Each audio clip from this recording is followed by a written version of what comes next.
Boa noite, irmãos. Eu peço que você abra a sua Bíblia comigo no livro de Salmo, capítulo 50. Salmo, capítulo 50. Esse salmo escrito por Asaf, e este é o primeiro dos salmos de Asaf. Este texto foi uma bênção na minha vida, e eu acredito que também pode ser bênção na sua vida. Salmo capítulo 50.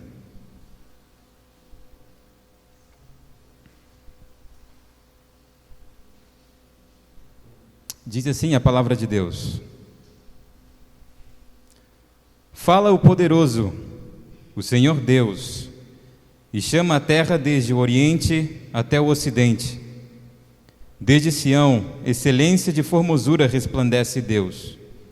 O nosso Deus vem e não guarda silêncio. À frente dele vem um fogo devorador, e ao seu redor ruge grande tormenta. Ele intima os céus lá em cima e a terra para julgar o seu povo. Ele diz: Congreguem os meus santos, os que comigo fizeram aliança por meio de sacrifícios. Os céus anunciam a sua justiça, porque é o próprio Deus que julga. Escute, meu povo, e eu falarei, ó Israel, e eu testemunharei contra você. Eu sou Deus, o seu Deus. Não repreendo pelos sacrifícios, nem pelos holocaustos que vocês continuamente me oferecem. Não aceitarei novilhos da sua casa, nem bodes dos seus apriscos, pois são meus todos os animais do bosque e o gado aos milhares sobre as montanhas. Conheço todas as aves dos montes, e são meus todos os animais que vivem no campo.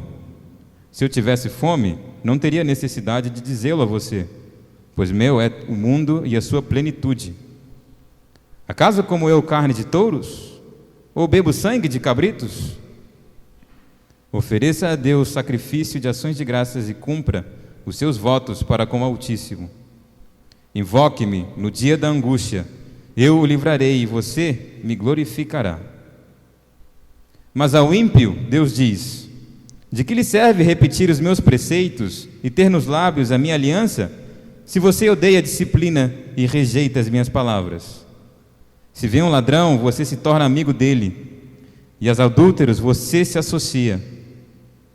Abre a boca para o mal e a sua língua trama enganos. Senta-se para falar contra o seu irmão e difama o filho de sua mãe. Você tem feito essas coisas e eu me calei. Você pensava que eu era igual a você, mas agora eu o repreenderei e porei tudo à sua vista. Considerem, pois, nisto vocês que se esquecem de Deus, para que eu não os despedace, sem haver quem os livre. Aquele que me oferece sacrifício de ações de graças, esse me glorificará. E ao que prepara o seu caminho, farei com que veja a salvação de Deus. Amém. Irmãos, qual a essência da adoração? Qual a importância da adoração na sua vida? Se Jesus voltasse hoje, qual seria o veredito de Deus sobre a sua vida de adoração? Infelizmente, temos a tendência de sermos indiligentes com o papel da adoração em nossas vidas. Alguns mais desatentos que outros, mas ao final de contas, todos nós, de certa maneira, somos desatentos e desconsideramos a adoração em nossas vidas. E nos esquecemos que fomos criaturas feitas, essencialmente feitas para adorar a Deus. Fomos feitos, criados para o louvor da sua glória. E essa luta constante que nós temos de negligência, de distração, às vezes inobservância em relação à adoração, é uma luta contínua e acontece desde tempos atrás. Não é algo de hoje, dos dias atuais. Isso acontece muito antes. E é uma luta que nós temos como filhos de Deus. Cada um de nós. Ninguém daqui está isento disso. A palavra de Deus nos adverte e nos relembra que Deus nos criou para adorá-lo. Porém, muitas vezes nos esquecemos de algo muito importante, que é quem Deus é. Se nós tivéssemos, irmãos, a plena consciência de quem Deus é, muitas coisas mudariam. Se nós tivéssemos a consciência que Deus é um fogo consumidor, Criador dos céus e da terra, o digno de receber todo louvor, honra, glória, Deus justo, aquele que é 3 vezes santo, aquele que abomina o pecado, aquele que não coabita com o pecado, mas que por amor a cada um de nós enviou seu Filho para morrer por nós pecadores. Se nós tivéssemos a consciência de que Ele enviou aquele inocente para morrer por cada um de nós, o sangue do inocente foi derramado na cruz, no lugar de transgressores. O Deus que enviou seu Filho para morrer no lugar de blasfemos, de mentirosos, de assassinos, como você e como eu. Aquele que nos transpassou do reino das trevas para o reino celestial. Aquele que nós antes estávamos separados dele, mas hoje estamos reconciliados com ele. Aquele que antes éramos inimigos dele, mas hoje somos considerados seus amigos.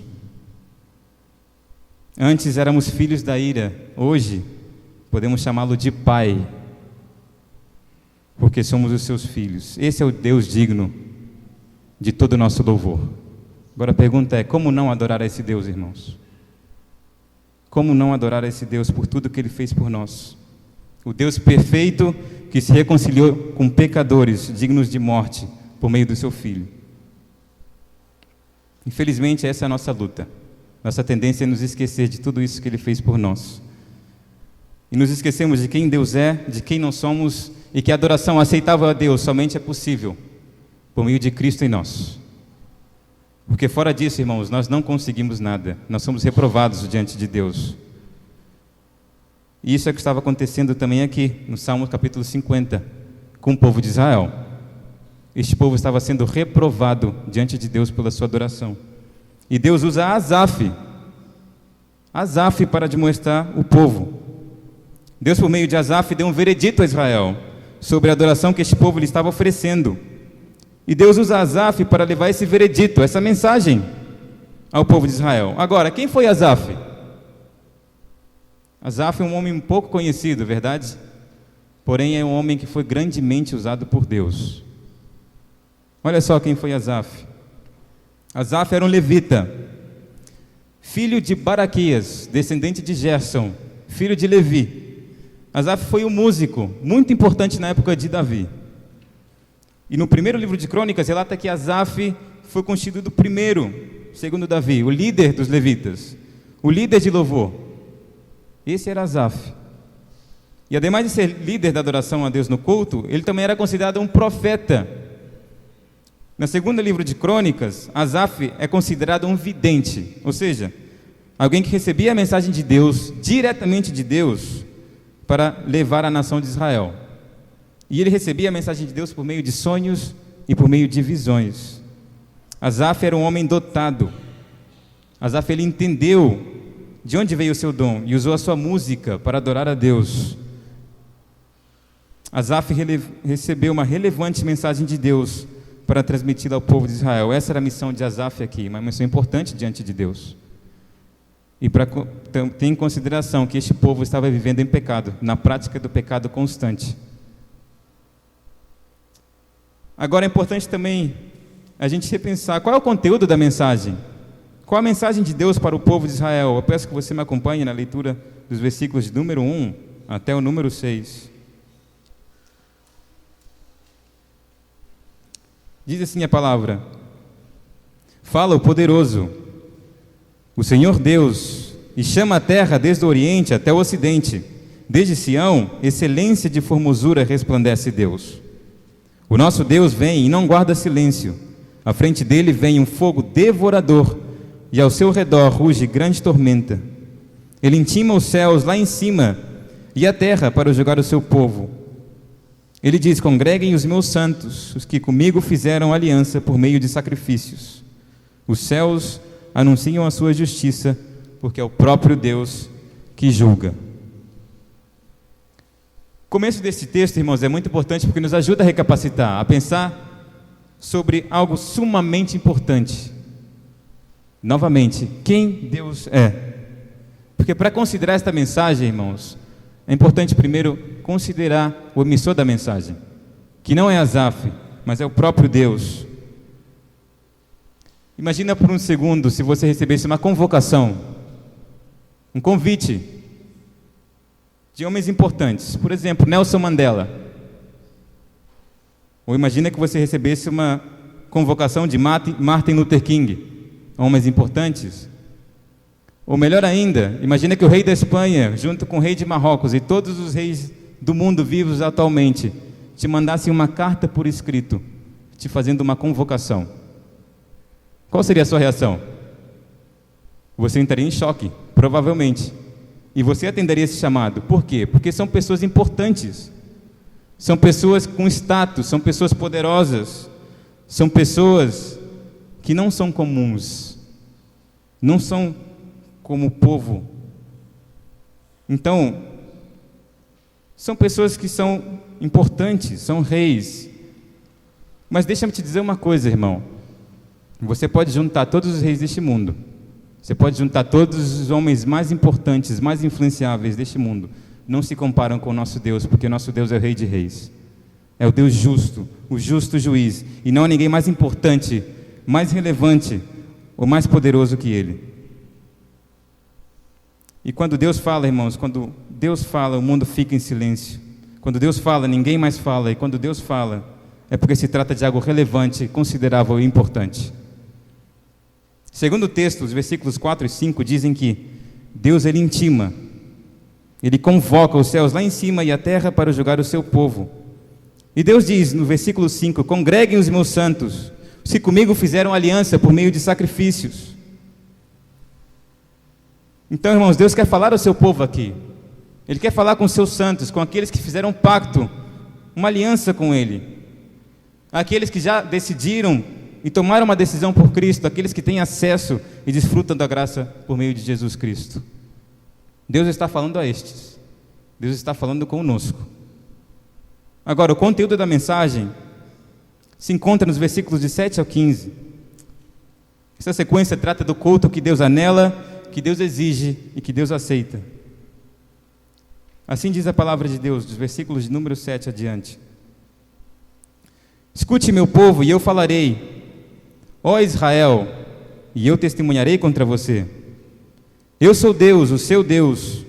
Não repreendo pelos seus sacrifícios, nem pelos holocaustos que você continuamente me oferece. Não aceitarei novilhos da sua casa, nem bodes dos seus apriscos, pois são meus todos os animais do bosque e o gado aos milhares sobre as montanhas. Conheço todas as aves dos montes, e são meus todos os animais que vivem no campo. Se eu tivesse fome, não teria necessidade de dizê-lo a você, pois meu é o mundo e a sua plenitude. Acaso como eu carne de touros ou bebo sangue de cabritos? Ofereça a Deus sacrifício de ações de graças para com o Altíssimo.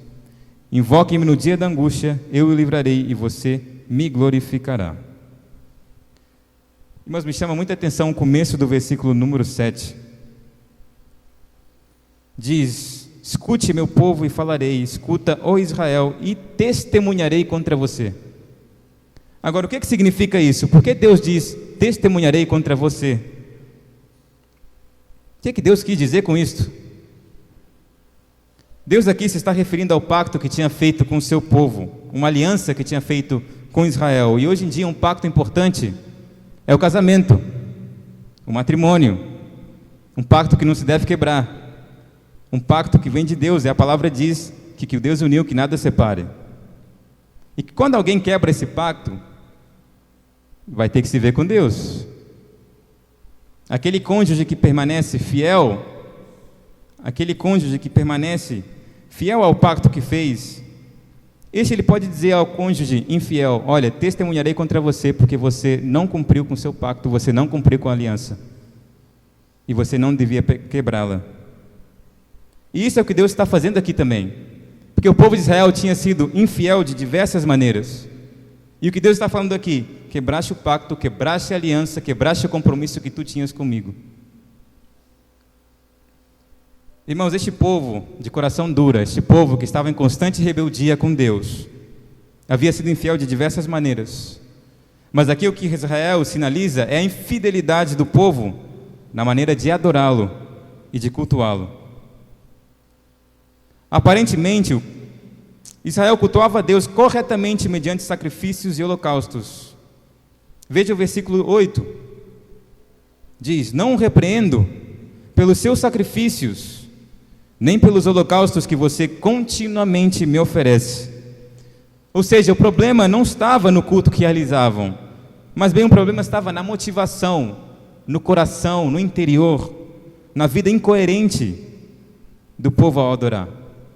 É a frivolidade, a negligência, é o coração duro. Essas coisas são coisas que fazem da nossa oração, adoração, algo medíocre. E nós lutamos com isso, não é verdade? Nós lutamos com isso e devemos ter cuidado com isso. Aparentemente, muitas vezes, externamente, nós podemos cantar, nós podemos louvar, nós podemos adorar a Deus, mostrando um certo tipo de arrependimento, de quebrantamento, de entrega total, de reverência. Mas tudo isso talvez não passe de uma farsa, talvez seja um falso arrependimento, uma falsa percepção de entrega a Deus, falsa de reverência e por aí vai. Porque, irmãos, no exterior nós podemos aparentar muitas coisas, podemos aparentar ser bons adoradores, mas no interior talvez estejamos tão longe de Deus, tão longe. No interior, no nosso coração, podemos estar longe, e esse é o problema, daí vem o nosso problema. O problema vem quando nós nos convertemos em vasos formosos por fora, mas por dentro somos podres. O problema começa quando aparentamos ser algo que nós não somos, algo que nós nem vivemos e nem praticamos. E isso era o crime que o povo de Israel estava cometendo. Eu me lembro do que Jesus falou em Mateus capítulo 23. Ai de vocês, hipócritas, porque vocês são semelhantes aos sepulcros pintados de branco, que por fora se mostram belos, mas interiormente estão cheios de ossos de mortos e de toda podridão. Nós como santos, nós como filhos de Deus, nós que fizemos um dia uma aliança com Deus, irmãos, nós devemos purificar o nosso coração, nós devemos cuidar do nosso coração, para que a nossa vida seja uma constante resposta de adoração sincera a Deus pelo que Cristo fez por nós um dia. E se nós somos filhos de Deus, nós devemos honrar esta verdade.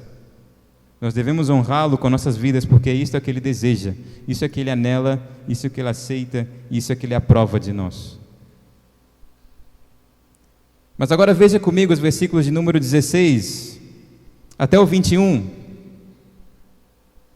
Diz assim a palavra, lembrando que Ele se dirige a outro público aqui.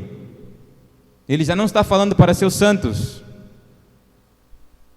Diz assim a palavra de Deus: mas ao ímpio, Deus diz: de que lhe serve repetir os meus preceitos e ter nos lábios a minha aliança, se você odeia a disciplina e rejeita as minhas palavras?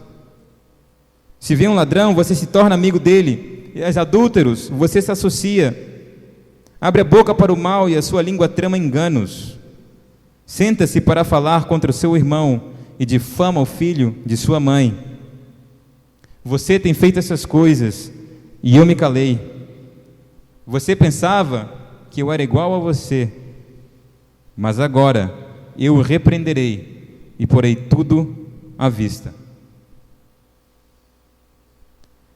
Na primeira parte do texto, o Senhor falava com o seu povo, seus santos, aqueles que agradavam e guardavam o seu pacto.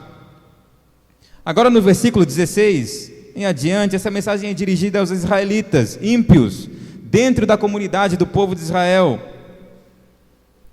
E esse povo, essas pessoas estavam dentro da comunidade, faziam parte da comunidade, recitavam o credo em seus lábios, mas deliberadamente desobedeciam à lei do Senhor. Deliberadamente. Dirigiam-se para o seu santuário, agiam de modo extremamente religioso, a fim de encobrir os seus pecados. Irmãos, destacamos aqui 4 fatos solenes. Em primeiro lugar, o perigo da inconsistência do adorador. O perigo da inconsistência do adorador. Deus não aceita o culto de uma pessoa que profere os preceitos da palavra de Deus com os lábios e ao mesmo tempo quebra-os com as práticas de sua vida. O Senhor está denunciando o abismo entre a doutrina, a ética, a teologia, a vida, o credo, a conduta, o ritual e a prática. Havia aqueles no meio do povo, no meio da comunidade pactual, pessoas cuja vida era uma farsa, totalmente uma mentira. Eram transgressores, contudo, exteriormente, professavam obediência aos mandamentos de Deus. E essa piedade que fingiam professar era de boca para fora. Não é obediência a Deus em suas palavras. E, irmãos, olhando para este povo, a pergunta que eu queria lançar é: qual seria o veredito de Deus sobre a sua vida hoje?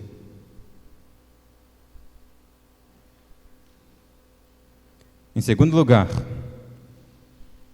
o perigo da desonestidade e da imoralidade na adoração. Infelizmente, por nossa natureza, podemos chegar a cair e ser desonestos e imorais em nossas áreas, em muitas áreas de nossas vidas, assim como o povo de Israel. Muitas pessoas naquela época iam ao altar oferecer culto a Deus, mas açoitavam os ladrões e os adúlteros. O latrocínio e o adultério eram estimulados. E Spurgeon, ele disse: a honestidade moral não pode estar ausente onde a graça verdadeira está presente, uma vez que as cerimônias religiosas não são suficientes para cobrir a fornicação. Essas pessoas não somente são condenadas pelas transgressões que cometiam, mas também pela atitude permissiva em relação a outros. Pessoas que cometiam pecado e também deixavam e se relacionavam com os que praticavam o mal.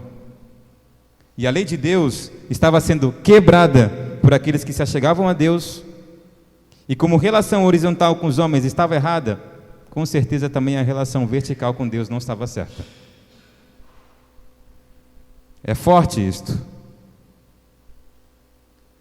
Mas outra vez a pergunta: a sua vida de adoração reflete, evidencia para outros a graça de Deus? Como está sendo a sua vida diante de Deus? Em terceiro lugar, o perigo da maledicência na vida do adorador. Prestar culto a Deus, irmão, sem domesticar a língua, é equivalente a insultá-lo. Pois não podemos agradar a Deus se ferimos com a língua aqueles que foram também feitos à sua imagem e semelhança. Tramar enganos, falar mal do seu irmão, difamar. Essas coisas não combinam com a vida de um adorador. Não combinam. E antes de o Senhor aceitar o seu culto, Ele precisa aceitar o seu estilo de vida. Antes do Senhor aceitar o seu culto, Ele precisa aceitar sua vida. Deus primeiro aceitou Abel e depois aceitou a sua oferta. Deus primeiro rejeitou Caim e depois rejeitou o seu culto. Assim também Ele faz conosco. Como está a sua vida, irmão? Olhando para a sua vida, Deus a rejeita ou Deus a aprova? Em quarto lugar,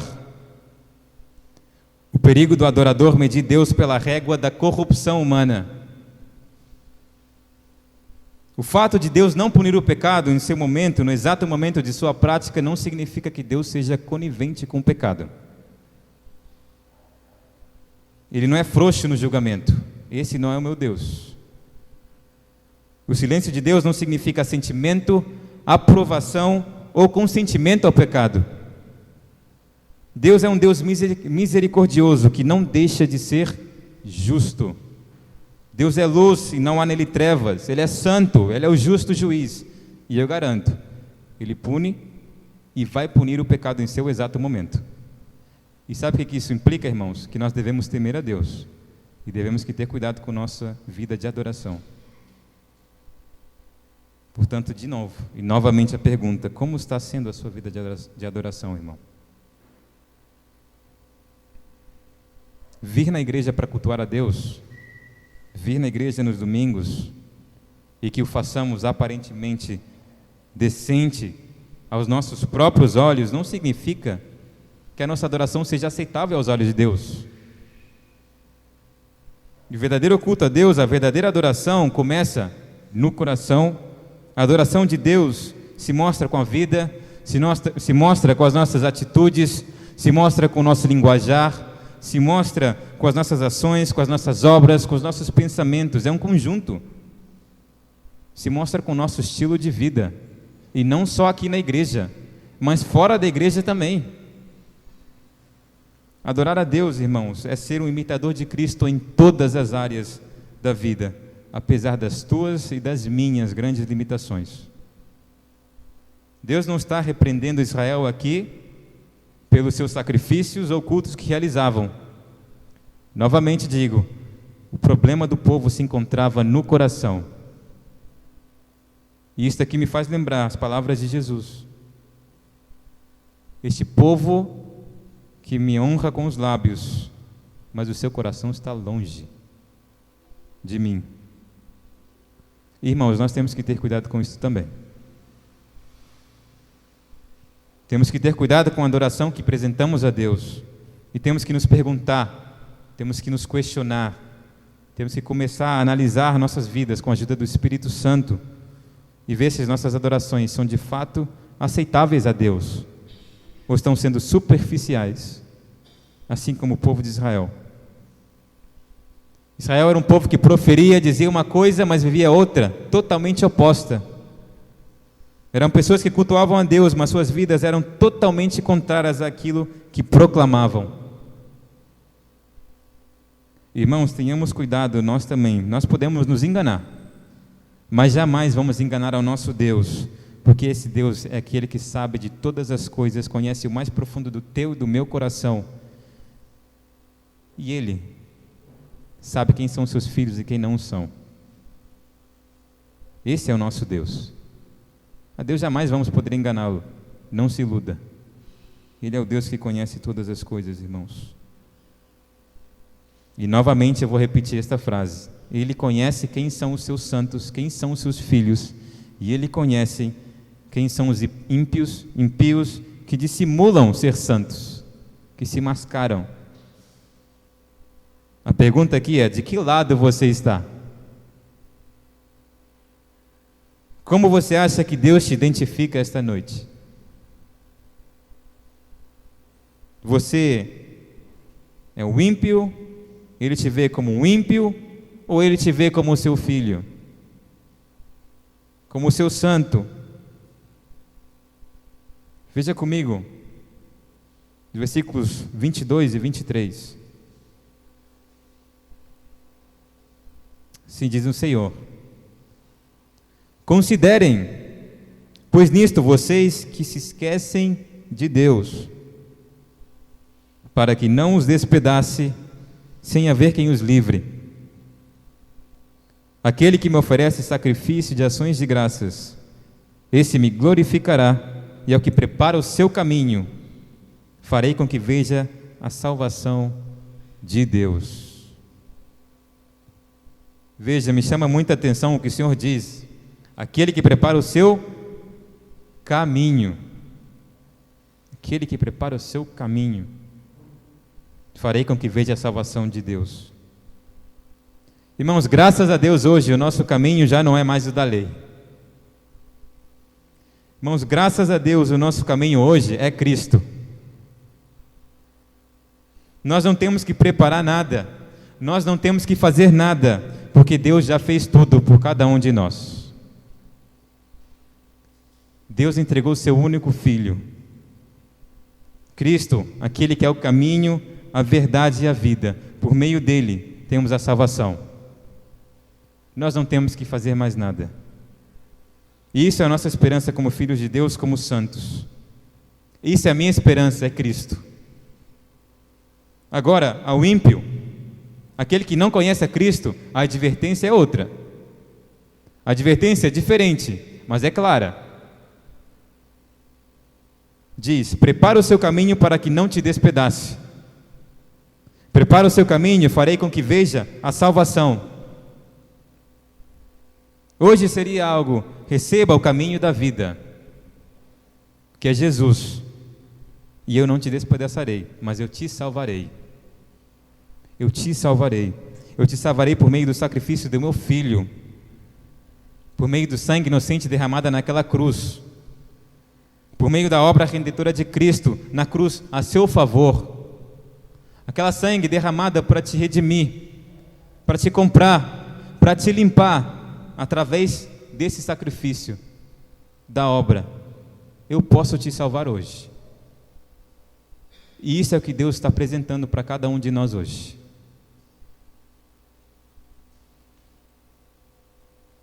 Irmão, se você ainda não conhece o caminho para a salvação, permita-me te apresentar a Jesus, aquele que veio tirar o pecado do mundo, aquele que venceu a morte, aquele que veio te dar essa nova esperança. Você não tem que fazer nada, somente receber a graça de Deus. Você não tem que fazer nada, somente receber a graça de Deus. Porque a ressurreição do Filho, a ressurreição de Jesus, a ressurreição daquele que não pecou, perfeito, foi suficiente para satisfazer a ira de Deus. E nós não temos que fazer nada. Irmão, como está sendo a sua vida? De que lado você está? Para aquele que já estamos em Cristo e já o recebemos como nosso único caminho, como nosso único Salvador, uma boa pergunta a se fazer aqui para cada um de nós, e que reflitamos é: como eu estou adorando a Deus? Estou fazendo de uma maneira que o agrade? Estou fazendo de uma maneira que Ele o aprove? Estou adorando a Deus com a minha vida? Estou adorando a Deus quando ninguém me vê, quando ninguém me está me observando, quando eu estou sozinho, fora da igreja, no trabalho, na universidade, na escola, no colégio, no futebol? Estou adorando a Deus em espírito, em verdade? É coerente com a minha vida? Irmãos, uma boa pergunta a se refletir. A minha adoração é uma resposta ao que Cristo fez por mim na cruz? Agora, para aqueles que não conhecem a Cristo, a questão é a seguinte: a advertência de Deus contra aqueles que estão em constante rebeldia contra Ele é clara. A consequência é a destruição, condenação, morte eterna.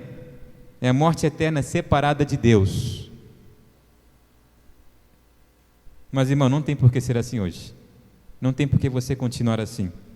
Porque hoje Deus está oferecendo a salvação, a solução para o seu pecado, aquele pecado que te separa de Deus. Deus te está dando a solução, o único caminho, a única verdade, que este é Jesus Cristo, aquele que pode te dar vida, aquele que te pode livrar da condenação eterna, aquele que pode te livrar do pecado que te separa de Deus. Este é o único caminho, irmãos, é Jesus Cristo. E a palavra de Deus diz, e presta atenção, você pode esquecer tudo que eu falei, mas se você guardar isso aqui, eu ficaria já satisfeito, e a minha missão aqui no púlpito já estaria satisfeito. A palavra de Deus diz: crê no Senhor Jesus Cristo e serás salvo. Crê no Senhor Jesus Cristo e será salvo. Isso aqui não quer dizer vai na igreja e será salvo. Isso aqui não quer dizer dá o dízimo e será salvo. Isso aqui não quer dizer participa de todos os cultos e será salvo. Isso aqui quer dizer somente crê em Jesus Cristo e você será salvo. Você não tem que fazer nada mais, irmão, somente receber da graça de Deus.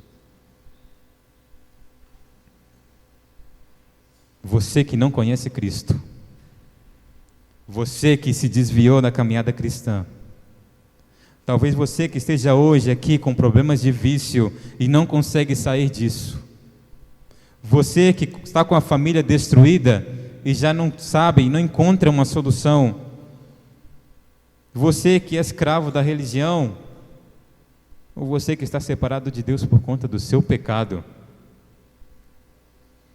crê no Senhor Jesus Cristo e será salvo. Nesta noite, nesse culto, Deus está nos convocando, irmãos, ao arrependimento e à confissão de que talvez estamos falhando na adoração que Ele exige, mas também hoje é uma grande oportunidade que temos de agradecê-lo, uma oportunidade de agradecer por sua misericórdia, porque Ele nos perdoa em Jesus Cristo. Podemos agradecer porque Ele nos dá a oportunidade de começar novamente, e não é por nossas próprias forças, mas novamente é por Jesus Cristo, o seu Filho perfeito, que morreu na cruz por cada um de nós. Deus nos perdoa, irmãos, com o fim de que nós possamos, a partir de hoje, ter novamente aquele compromisso de cultuá-lo, de louvá-lo e de adorá-lo devidamente com as nossas vidas, todos os dias, por toda uma eternidade. E isso é o meu desejo e a minha oração. Meu desejo é que esta seja uma verdade na sua vida, que seja uma verdade na minha vida, em nossas vidas. Amém? Vamos orar? Pai eterno, queremos agradecer, Senhor, porque um dia nós estávamos separados do Senhor. Nós éramos, Senhor, constituídos inimigos Teus. Estávamos longe de Ti. Éramos filhos da ira. Mas hoje, Senhor, por Tua graça, pelo Teu sacrifício na cruz e por Tua ressurreição, nós podemos chamar-Te hoje de Pai, porque nós temos uma esperança, Senhor, que não falha. Obrigado, Senhor, por Teu sangue derramado naquela cruz que nos redimiu, que nos limpou de todo o pecado, Senhor. Esta é a nossa esperança, porque nós não podemos fazer nada, mas te agradecemos porque Tu já fizeste tudo. Senhor, entregamos as nossas vidas diante de Ti, hoje pedindo perdão por nossa negligência na nossa vida de adoração, mas te agradecemos hoje porque nós podemos acercar-te e nos aproximarmos de Ti, no trono da graça, confiadamente, pedindo perdão, porque sabemos que Tu és o Deus misericordioso que nos perdoas. Obrigado, Pai, por Tua graça. Obrigado, Pai, porque podemos chamar-te de Pai. E obrigado, Deus, porque um dia Tu nos deste a esperança e a promessa que estaremos novamente contigo, desfrutando de Tua presença, Senhor. Obrigado, Pai, por Tua bondade, Senhor. Que esta palavra penetre em nossos corações e que nós possamos refletir nesta palavra durante a semana. Que sejamos adoradores, Senhor, em espírito e em verdade. E que, Senhor, tudo isto não seja puro emocionalismo, que não seja uma falsa percepção de entrega de Deus, mas de fato seja uma verdade em nossas vidas. Entregamos os nossos corações, Senhor, entregamos as nossas vidas diante de Ti e Te agradecemos mais uma vez, Senhor, por tudo que Tu fizeste por nós em Cristo. Assim te pedimos, em nome de Jesus. Amém.